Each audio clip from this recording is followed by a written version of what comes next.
네, 자, 이번 시간에는 FAT 1급 기출문제 제63회의 이론 문제부터 또 풀어보도록 하겠습니다. 자, FAT 1급 63회의 이론 문제는 어떤 문제들이 출제되었는지 보도록 하겠습니다. 1번.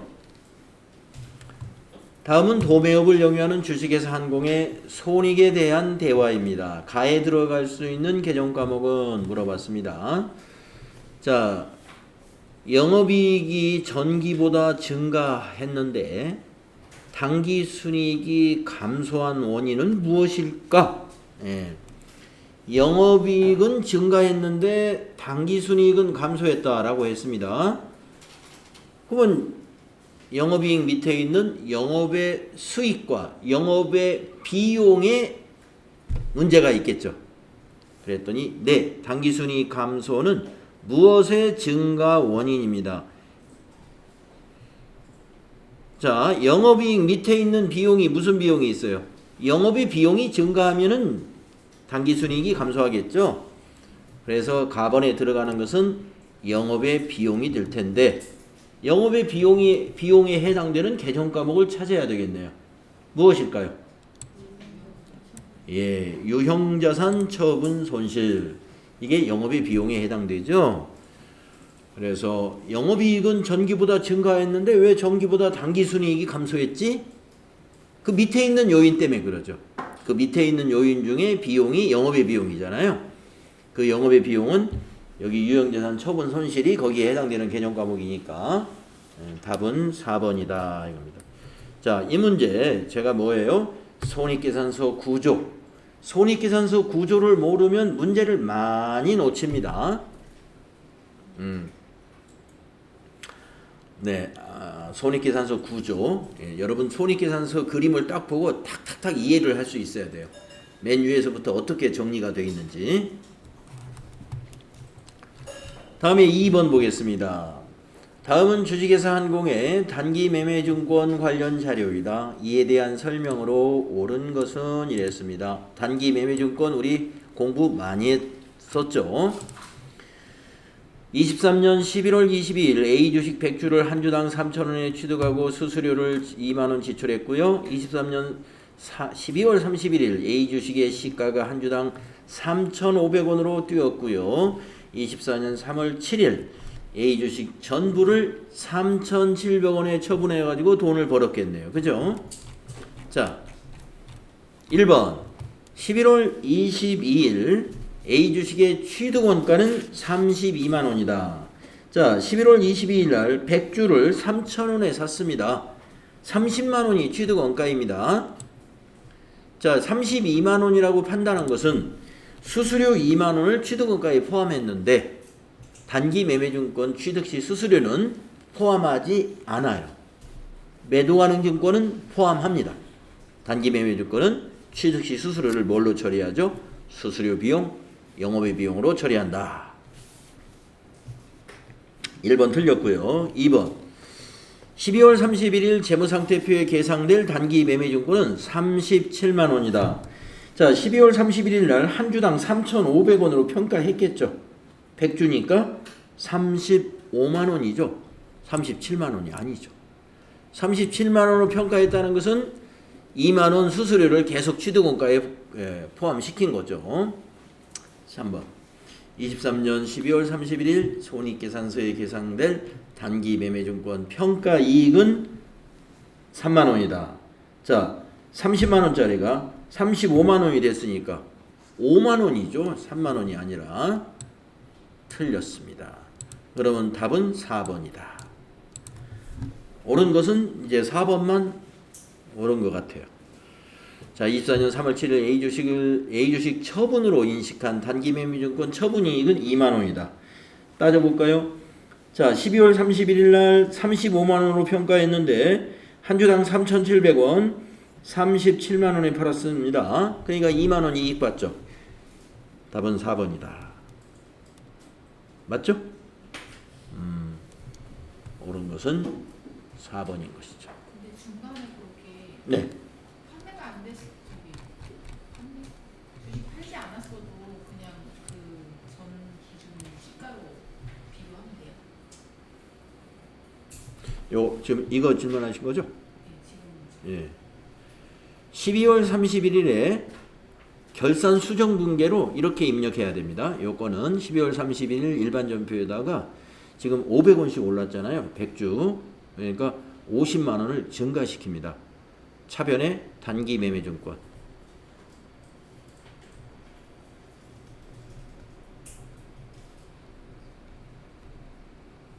한 주당 500원씩 올랐어요. 100주니까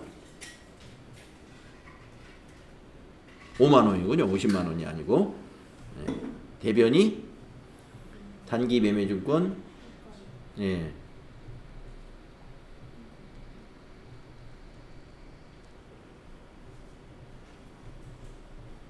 평가 이익 50만 원. 이 분계를 12월 31일 결산 분계로 해 주어야 됩니다. 자, 이 문제가 바로 앞에서 우리 62회 결산 문제에서 A 종목, B 종목, 종목 두 개를 한 종목은 가격이 떨어졌고 한 종목은 가격이 올라가지고 하나의 전표로 입력할 때 여러분 40만 원 단기 매매증권 증가로 분계했던 거 기억나실 거예요. 앞 시간에서 했었습니다. 그것과 같은 겁니다. 그래서 우리가 결산 수정 분계에 법인이 보유하고 있는 유가증권을 현재 가치로 평가해서 자산으로 인식하도록 해줘야 돼요. 현재 금가로 평가해서 떨어졌으면 감소시켜야 되고 가격이 올랐으면 자산을 증가시켜주는 이런 분계를 해야 된다 이런 말씀이죠. 네. 그러므로 재무상태표에 계상되는 단기매매증권은 12월 31일 날 이 5만 원이 증가해가지고 원래 11월 22일 날 얼마였어요? 100주를 30만 원에 샀으므로 3,000원에 샀으므로 30만 원이었잖아요. 그러니까 장부 단기매매증권은 35만 원이 되는 거죠. 요 5만 원 더해져 가지고. 네.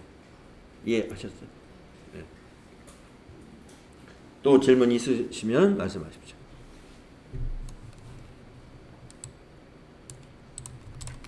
저는 이제 취득 때 시점에서 비교를 해야 되나 했는데 12월 말일 결산을 했기 때문에 이제 거기서 비교가 돼야 된다는. 예. 거잖아요. 결산 수정 분계도 해야 됩니다. 네.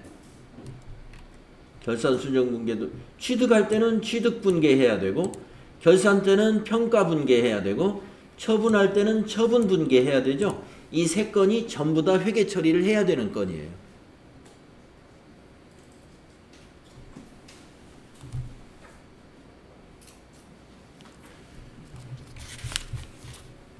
네, 그래서 1, 2, 3번 틀렸고 4번이 맞았다. 그래서 이게 1번은 여기에 30만 원이 되어야 되고 2번은 35만 원이 되는 거고 3번은 2만 원이 되는 거고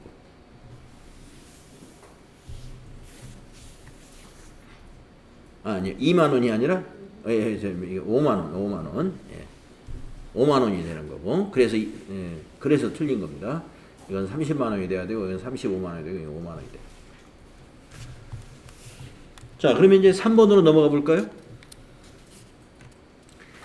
주식회사 한공은 전기에 대손 처리한 외상 매출금 10만 원을 단기에 현금으로 회수했어요. 이에 대한 회계 처리로 옳은 것은 이랬습니다.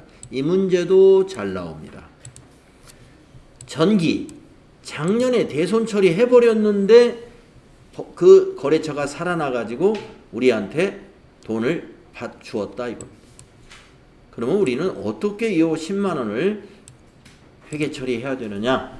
자, 현금으로 받았으므로 차변은 무조건 현금이 돼야죠? 예. 그런데 이게 외상 매출금을 받은 거면 대변의 외상 매출금이라고 하겠지만 작년까지는 외상 매출금이었지만 작년에 이미 대손 처리해 버려서 외상 매출금 없어요. 그 회사의 외상 매출금은.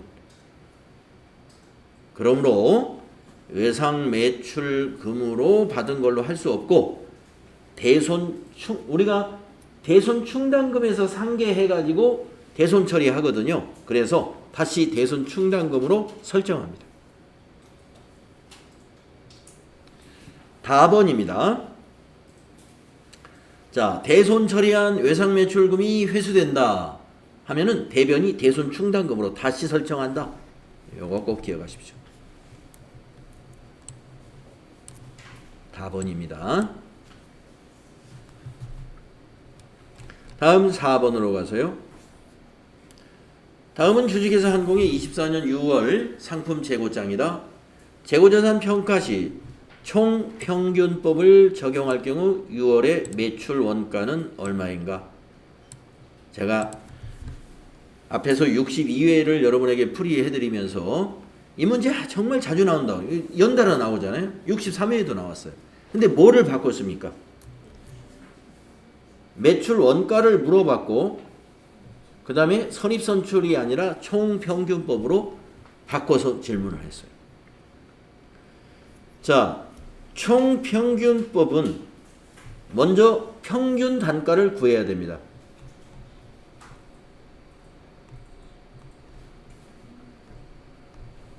그런 다음에 매출 원가를 구할 때는 매출 원가에다가 수량에다가 이 평균 단가를 곱하면 돼요. 매출 수량 여기 250개에다가 우리가 매출 원가라는 것은 2월 21일 날 매출이 한 건이 있는데 이 250개의 가격을 우리가 매출 원가라고 하는 거예요. 판매 가격이 아니라 원가. 그것이 뭐냐면 이 단가의 평균을 구한 것을 말하는 거예요. 그 평균 단가를 250개에다 곱한다. 그럼 평균 단가를 어떻게 구하느냐?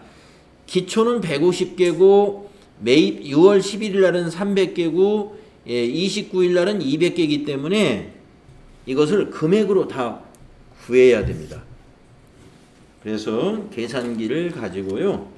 월초 재고의 금액을 구해요. 150 곱하기 1200원 하면은 18만 원을 여러분이 여기다 이제 그날 시험 볼 때 메모지가 있죠? 메모지에다가 계산을 메모를 합니다.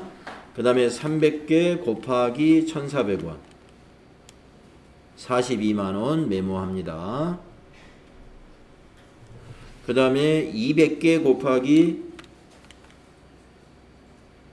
1225원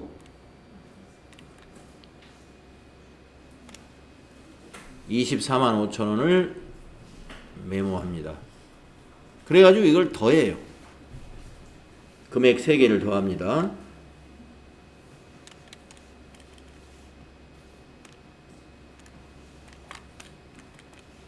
계산기로 더해보시면 84만 5천원 나오나요? 여러분 계산을 실제로 해보셔야 돼요.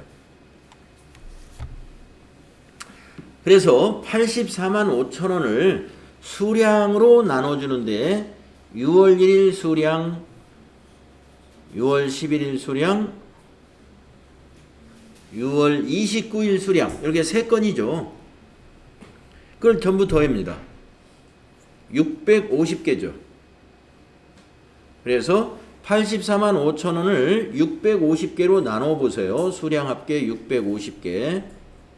그럼 평균 단가가 나오죠. 1300원이라는 평균 단가가 나왔어요. 그래서 여러분이 이제 평균 단가를 산출했으니까 답은 다 나온 겁니다. 자, 1300원을 뭐에다 곱해요? 매출 수량에다 250을 곱하면 됩니다. 32만 5천원입니다. 답이 3번이다 이거예요. 평균 단가 곱하기 매출 수량 이 두 개를 서로 곱해주면 됩니다. 32만 5천원이다.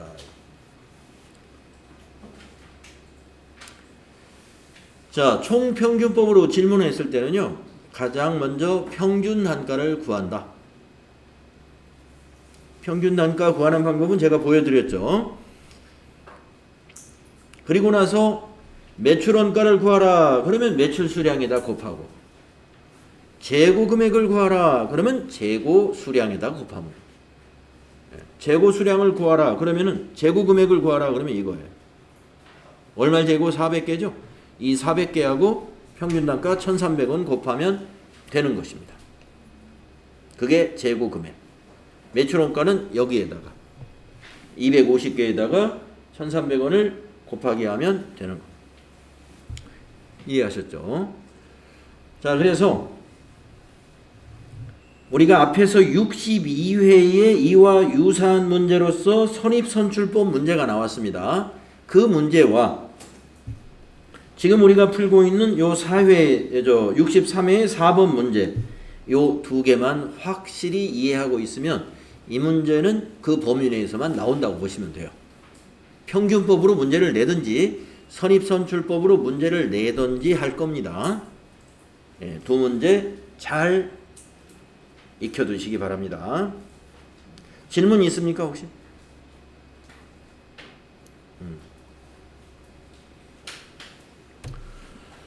없으면 5번으로 가보겠습니다. 다음은 주식회사항공의 기계장치 취득 관련 자료입니다. 24년 감가상각비 얼마입니까? 자, 23년 7월 1일에 샀네요. 500만원에. 내용연수는 5년이라고 했고요. 잔존가치가 50만원이고 정액법으로 상각을 한답니다. 자, 그러면은 24년도 감가상각비를 물어봤으니까 23년은 따질 것 없고 정액법은 매년 같은 거니까 24년도 1년치만 따지면 됩니다. 자, 정액법 계산 방법 여러분 알고 있죠? 취득금액에서 잔존가치를 빼가지고 내용연수로 나눈 것이 1년치 감가상각비죠? 이렇게 계산하면 되죠. 자, 그러면 450만원을 5로 나누면 90만원이군요. 1년에 90만원.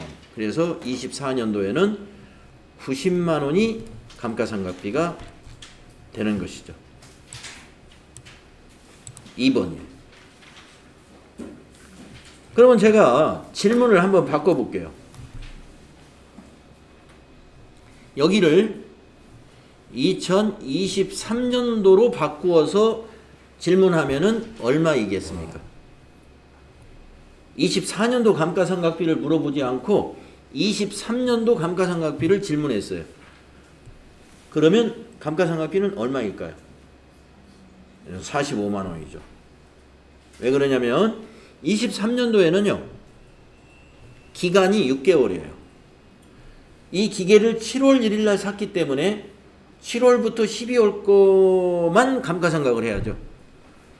아까 24년도가 1년분이 90만 원이잖아요. 1년분이 90만 원이면 6개월이면 절반이니까 45만 원. 23년도는 45만 원만 감가상각을 한다. 이거. 그래서 23년도 감가상각비는 45만 원. 24년도 감가상각비 90만 원. 그래서 이 문제는 24년도를 물어봤으니까 답이 2번이다. 어렵지 않죠? 다음은 6번으로 가볼게요. 다음 자료를 토대로 주식회사 그러니까 자, 감가상각비 문제는요. 이렇게 정액법으로 문제를 낼 수도 있고요. 정율법도 문제를 냅니다. 그러니까 정액법, 정율법 두 가지를 정확하게 감가상각 계산하는 법을 알고 있어야 돼요. 정액법이 더 많이 나오긴 해요. 그러나 가끔 정률법도 문제를 냅니다. 아마 우리가 뒤에 풀다 보면 정률법 문제를 만날 수 있을 수도 있어요. 그때 또 정률법을 또 연습할 건데 일단 정액법부터 정확히 알고 계시면 돼요. 그래서 이런 문제를 만나면은 23년도로도 한번 계산해보고 24년도 거도 계산해보시고 이렇게 해보시면 되겠어요.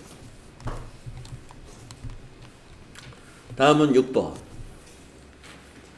다음 자료를 토대로 주식회사 한공의 24년 이자 비용 계산하면 얼마냐. 자, 단기 이자 비용을 물어봤어요. 자, 자료가 3개가 있습니다. 첫 번째 자료 24년 12월 1일 날 현금 1,000만 원을 2개월간 차입했습니다. 예. 12월 1일 날 1,000만 원을 빌렸어요.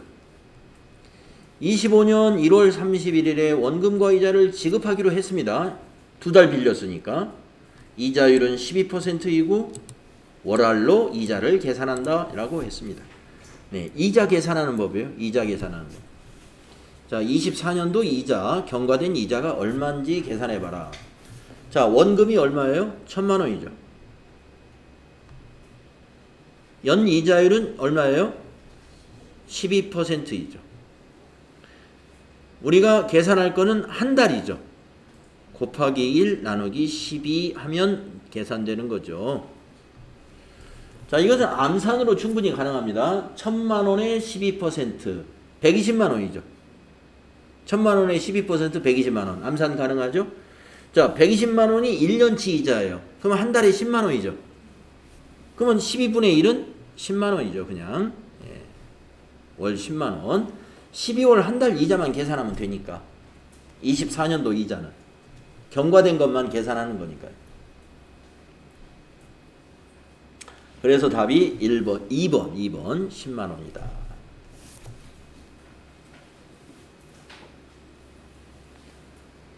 네, 월할 계산하는 거, 예, 여러분 정확하게 할 수 있어야 됩니다.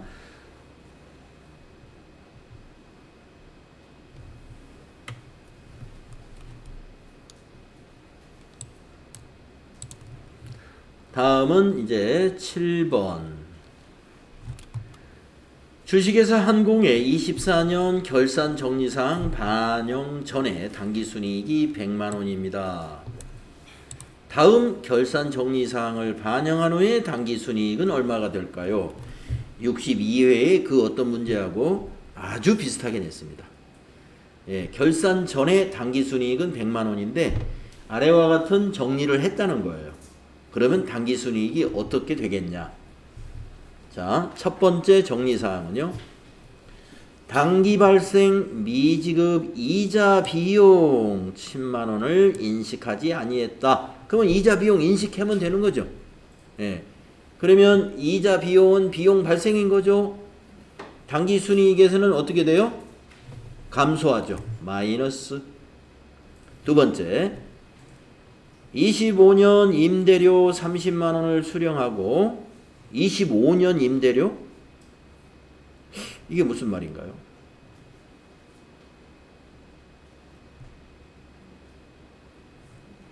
(25년) 임대료 30만 원을 수령하고 전액 수익으로 인식했다. 아, 이렇게 이해를 해야 되겠어요. 우리가 24년도인데 차기 거를 미리 받은 거예요. 이거 미리 받은 거. 예, 임대료 미리 받았다 이거예요. 그리고 전부 이미 수익으로 인식해 버렸어요. 그러면 요 당기순이익 100만 원에 요 30만 원이 기여를 했겠죠. 수익으로. 그러면 이건 어떻게 해야 돼요? 빼줘야 돼요. 마이너스. 수익을 취소시켜 줘야 됩니다.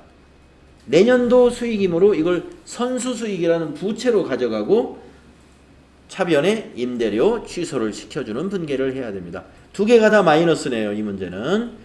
그러면 마이너스 10만원, 마이너스 30만원, 당기순이익이 40만원 감소하겠습니다. 그래서 1번. 당기순이익은 60만원이 된다. 자, 여러분 분계 연습도 해보겠습니다. 자, 결산정리사항에 만약에 이 문제가 나왔다.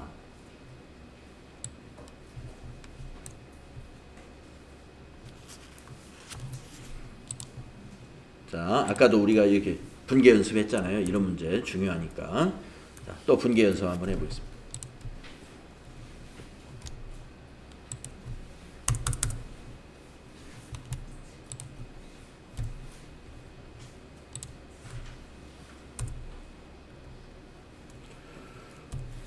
당기 발생 미지급 이자 비용 10만 원을 인식하지 않았다면은 우리가 12월 31일 일반전표에 가서 이렇게 해야죠.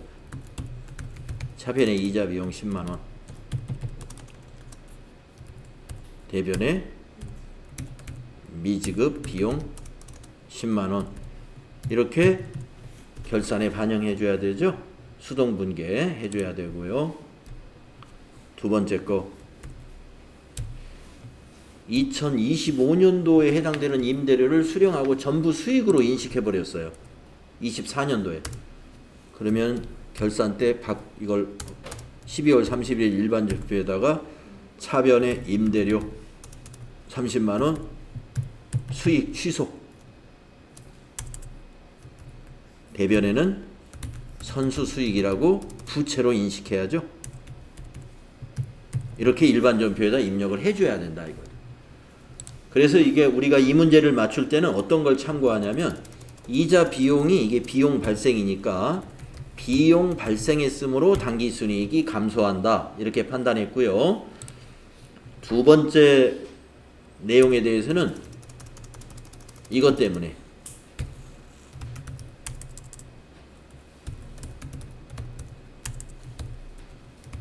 이것 때문에요. 임대료가 수익인데 차변에 왔습니다. 수익 계정 차변이면 수익을 취소시키는 거예요. 수익을 취소시키면 당기순이익이 줄어드는 거죠. 그래서 당기순이익이 모두 10만원과 30만원이 줄어들어서 100만원에서 40만원을 빼가지고 답이 60만원이 되는 거다. 그래서 이게 실무 결산 문제로 냈다면은 이렇게 일반 전표에 여러분이 입력을 해주면 되는 거고요. 지금처럼 이론 문제로 낼 때는 이렇게 딱딱딱 계산해 가지고 답만 찾으면 되는 것입니다.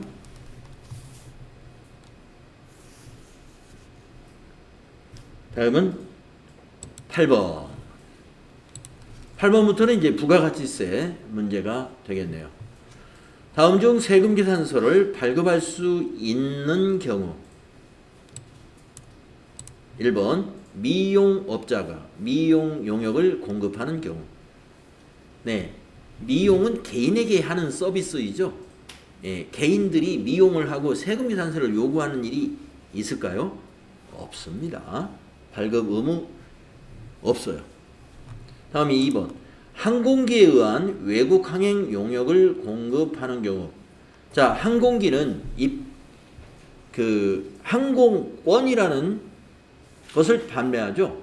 자, 입장권을 발매하는 사업자는 세금계산서 발급 의무 면제입니다. 입장권. 예, 우리가 어디 스포츠 관람할 때도 입장권 사죠. 자, 항공기 타려면은 그 승차권 사야 되죠.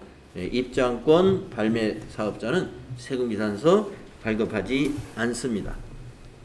3번 목욕탕을 운영하는 사업자가 목욕 용역을 공급했다. 자, 목욕탕에 법인이 들어와서 목욕을 할 수는 없죠. 예, 개인들이 와서 목욕하는 거죠. 세금계산서 발급할 리가 없다. 예, 목욕탕도 발급을 안 합니다. 4번 컴퓨터 제조업자가 컴퓨터를 공급하는 경우. 네, 뭐 이 문제 4번이 당연히 세금계산서를 발급할 수 있습니다.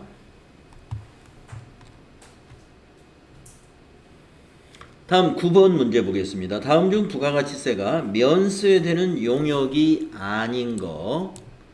자, 택시 면세인가요? 과세죠. 택시 과세입니다. 그래서 답이 1번이네요. 용역이 면세가 아닌 걸 찾아야 되니까 택시는 면세가 아니죠. 답이 1번이다. 두 번째는 이게 주택 임대 용역이에요. 자, 임대는 우리가 상업적인 임대가 있고 이 주택 임대라는 건 다른 겁니다. 주택 임대는 내가 살고 있는 집을 임대해 주는 거예요. 내가 어떤 직장 문제 때문에 다른 데로 거주지를 옮기게 되면서 이천에 있는 내 집을 제3자에게 임대해 주고 간다. 그 임대 사업자라고 안 하죠? 예, 그래서 부가세 과세하지 않습니다. 여러분이 돈을 월세를 받는다 하더라도 부가세 과세하지 않아요. 그것이 주택 임대 용역입니다. 면세. 다음 허가를 받은 교육 용역. 면세입니다. 다음에 도서 대여 용역 면세입니다. 그런데 이제 그 허가받은 교육 용역 중에도 사실은 제외되는 게 있는데 여기서는 그걸 무시하고 판단하시면 돼요. 자, 교육 용역 중에서 과세되는 게 두 가지 있는 거 여러분 알고 계셔야 되는데요. 운전 교육 학원 또 무도 학원 요 두 개는 허가받은 교육 용역이면서도 과세 교육 용역에 해당이 된다. 두 가지 업종만 과세입니다. 자, 그래서 9번은 1번이 과세입니다. 다음 마지막 10번 문제는요. 다음은 주식회사 한공이 24년 제1기 부가가치세 확정신고기간의 자유이다. 이를 토대로 부가가치세 과세표준을 계산하면 얼마냐. 단 주어진 자료의 금액은 부가가치세가 포함되어 있지 않은 금액이며 세금계산서 등 필요한 증빙서류는 적법하게 발급하였다. 자, 과세표준은요. 가번, 외상 판매액, 수출액도 포함되어 있습니다. 여러분 수출액 포함한 것까지 과세표준으로 봐야 될까요? 빼줘야 될까요? 포함해서 과세표준입니다. 할부 판매 과세표준입니다. 토지의 매각, 토지는 면세죠. 과세표준이 아니죠. 담보의 제공, 공급이 아니죠. 담보의 제공은 우리가 과세하지 않습니다. 공급으로 보지 않죠.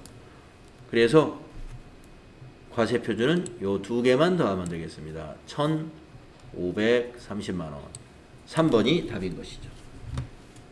자, 63회 이론 문제 이게 풀어봤는데 아마 여러분이 62회하고 이어서 오늘 풀어보기 때문에 어떤 문제가 계속 나오고 있구나 하는 것을 아실 거예요. 계속 나오는 문제가 굉장히 중요한 문제입니다. 나올 확률이 굉장히 높기 때문에.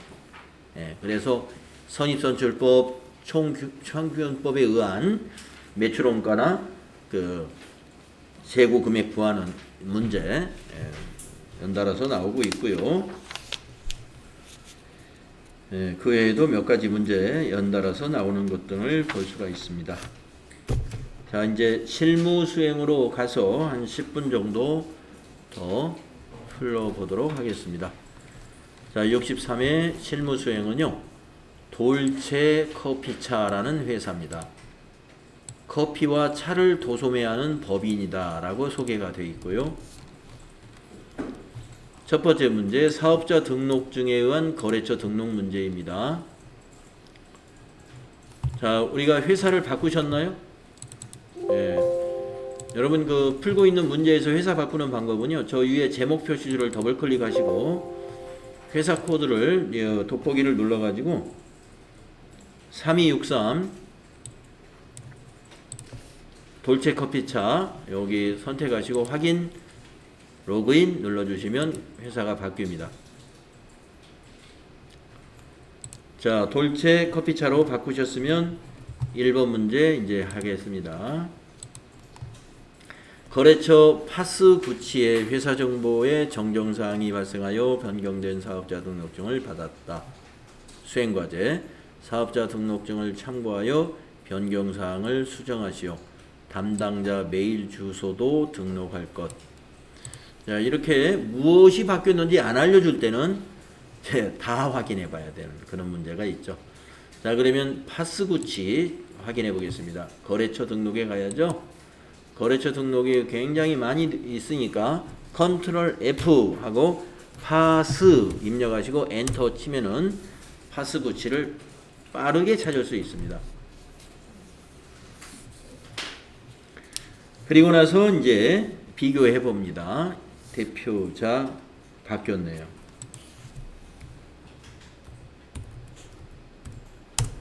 대표자가 바뀌었어요. 업태도 바뀌었네요.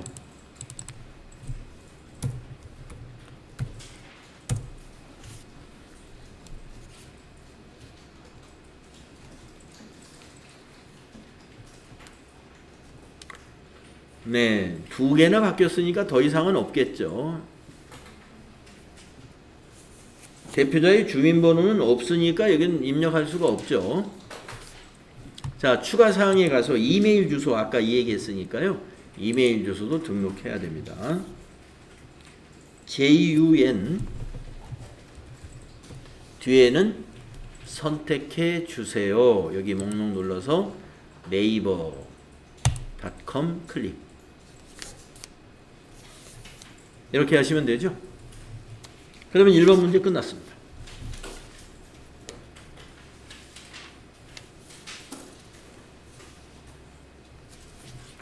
다음은 2번 보겠습니다.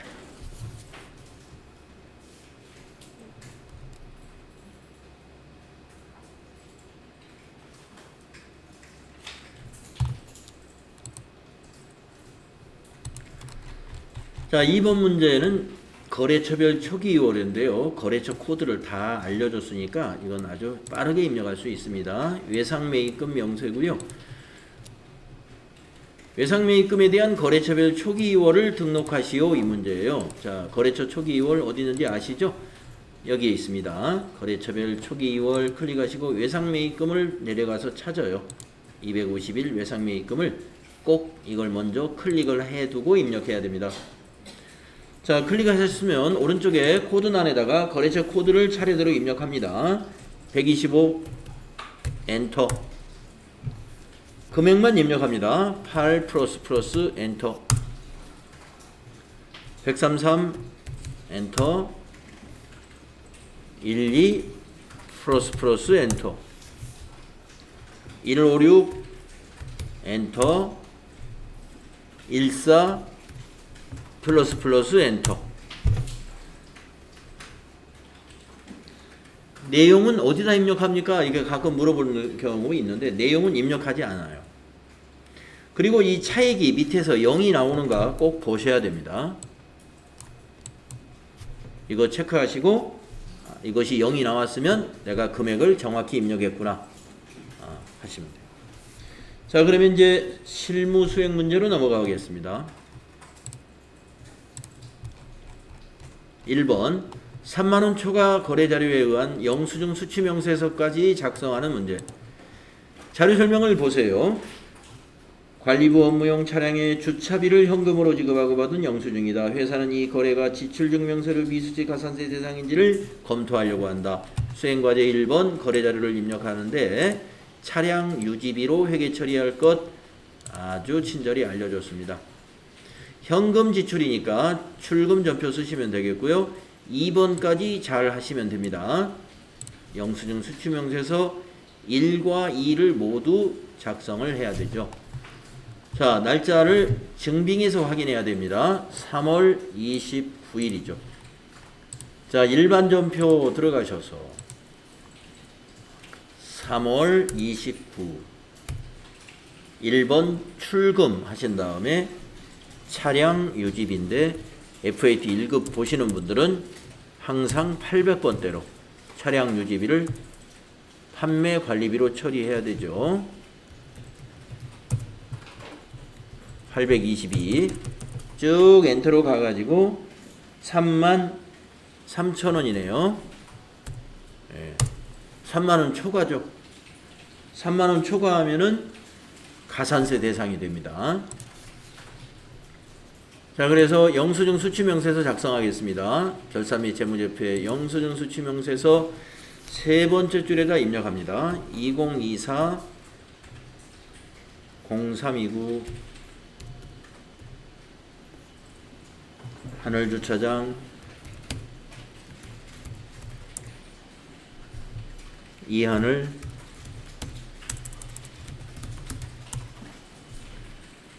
서울주표시 강남구 강남대로 276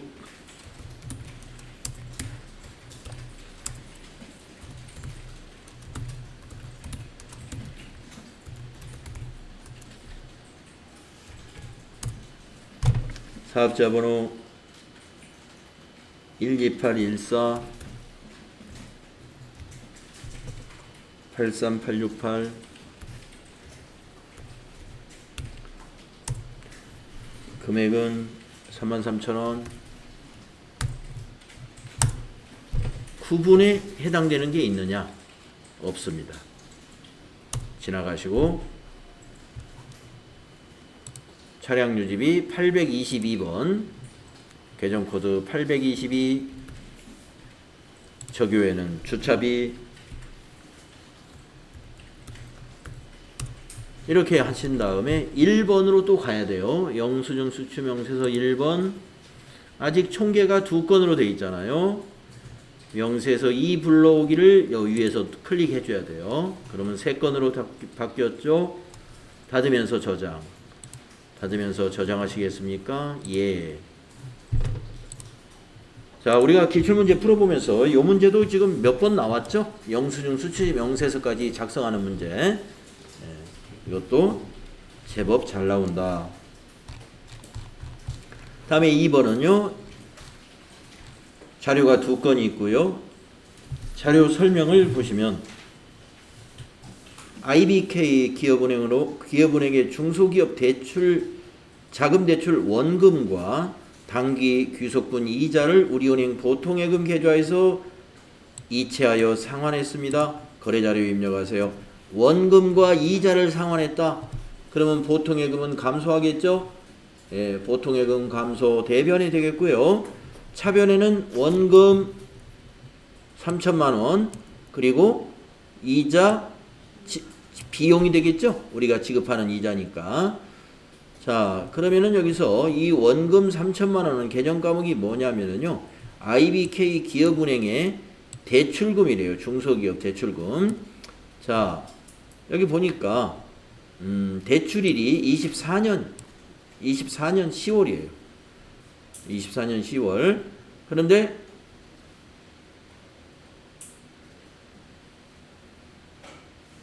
언제 갚았어요? 이게 웬일입니까, 이게? 24년 4월에 갚아요?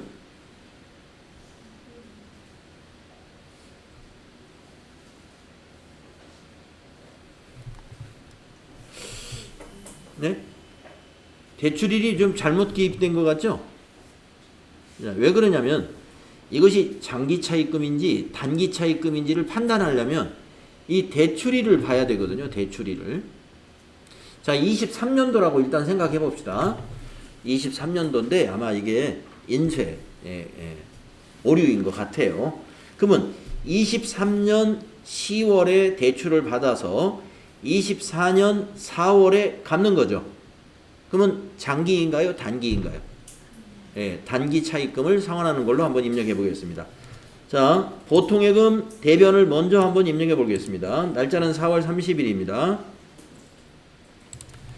일반 전표 날짜를 4월 30일로 바꿔주시고 4번 대변의 103 보통예금 우리은행이네요. 우리은행 보통 쭉 가셔가지고 30533 플러스. 자, 차변 입력하겠습니다. 이자 비용 931번 방향키로 쭉 가셔가지고 533 플러스. 자, 이제 원금은 차변에 단기 차입금으로 한번 가보겠습니다. 단기 차입금 260번. 거래처는 IB 그냥 기업으로 검색해도 되겠네요. 기업. 네, IB 기업은행 차입금 있죠. 네. 그래서 3천만 원 입력하시면 되겠습니다. 3천만 원. 자, 이게 영 찝찝하시면은 이 단기 차입금 계정별 원장을 찾아가면 돼요. 자, 계정별 원장. 거래처 원장이 더 낫겠네요. 거래처별로 보는 게 나으니까. 거래처 원장 앞에 기간은 1월부터 4월 1일까지만 한번 해볼까요? 4월 1일까지만 해서 계정 과목은 단기 차입금 물음표 단추 눌러서 단기 하시고 단기 차입금 확인. 거래처 분류에서는 모두 엔터를 쭉 쳤을 때 IBK 기업은행의 단기 차입금이 있는가를 확인해 보시면 됩니다. 네, 있었죠? 예. 전기에서 3천만 원 단기 차입금이 있었습니다. 그래서 우리가 처리한 단기 차입금 잘 처리한 거예요. 여기를 4월 30일로 하면 어떻게 될까요? 4월 30일로 하면 잔액은 이제 없어지겠죠? 우리가 아까 차변에 3천만 원 입력했으니까 여기 날짜를 4월 30일로 바꾸면 IBK 기업은행의 잔액은 제로가 됩니다. 만약에 없었는데 우리가 갚은 걸로 하면 잔액이 마이너스가 나오겠죠. 예. 그래서 정확하게 했구나. 근데 시험 볼 때는 이렇게 문제를 만약에 실제로 냈다. 예, 그러면 출제 미스죠. 출제 미스. 10월 1일 날 24년 10월 1일 날 대출을 받은 것을 어떻게 4월 30일 날 상환하느냐. 예, 말이 안 되니까 이거는 예, 실수한 거고요. 아마 실제 시험에서는 여기가 2023으로 돼 있었을 겁니다. 인쇄에라. 네. 자, 417페이지까지 오늘 63회에 2번까지 오늘 풀이하는 걸로 하고요. 그 다음에 3번부터 다음 시간에 풀이하도록 하겠습니다.